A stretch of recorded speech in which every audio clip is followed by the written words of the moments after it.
નમસ્કાર દોસ્તો, જય હિન્દ, જય ભારત. દેશની અંદર લગભગ સેંકડો અને કરોડો લીટર પેટ્રોલની ખપત થાય છે, ત્યારે આ પેટ્રોલની અંદર ઇથેનોલ 10% અને 20% ભેળવવું, આવો સરકારના વિવિધ પ્રકારના કાયદા છે 2025ના અંત સુધીમાં. પણ તમને જણાવતા ખૂબ દુઃખ થાય કે આની પાછળની હકીકત શું છે. નીતિન ગડકરી કે જે રોડ અને પરિવહન મંત્રી છે કેન્દ્રીય ભારતીય જનતા પાર્ટીના સરકારના, એના દીકરાની કંપની સિયાન એગ્રો કે જે 2020 પહેલાં એની વેલ્યુએશન 17 કરોડ હતી ને આજે એની વેલ્યુએશન 528 કરોડ છે. 2020 પહેલાં એના એક શેરનો કંપનીનો ભાવ 41 રૂપિયા હતો અને આજે એના શેરનો ભાવ 728 છે. તમે વિચારી શકો કે ઇથેનોલ ભેળવીને દેશને ગુમરાહ કરવાનું કામ નીતિન ગડકરીએ કર્યું છે.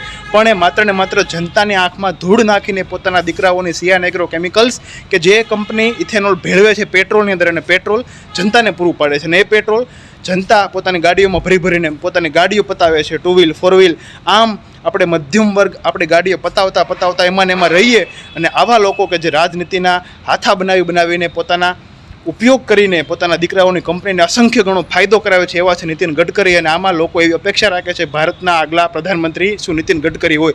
કમેન્ટ કરજો આની હકીકત જાણ્યા બાદ કે તમે શું આવા નેતાઓની અપેક્ષા રાખો છો. અને મધ્યમ વર્ગ સમજો, ગરીબ વર્ગ સમજો. બાકી ભાજપની ભ્રષ્ટ નીતિ માત્ર ને માત્ર અમીરોની બનીને રહી ગઈ છે, અને ગરીબ અને મધ્યમ વર્ગ અને ખેડૂત લોકોને માત્ર ને માત્ર હાથા બનાવે છે, અને પોતાની ગાડીઓ બરબાદ કરીને ગાડીઓના માધ્યમથી જીવન બરબાદ કરવાનું કામ ભાજપે કર્યું છે. અને ઇથેનોલ ભેળવવાનું કામ માત્ર ને માત્ર દીકરાની કંપનીને ફાયદો કરવા માટે નીતિન ગડકરી કાયદો લાવ્યા હતા.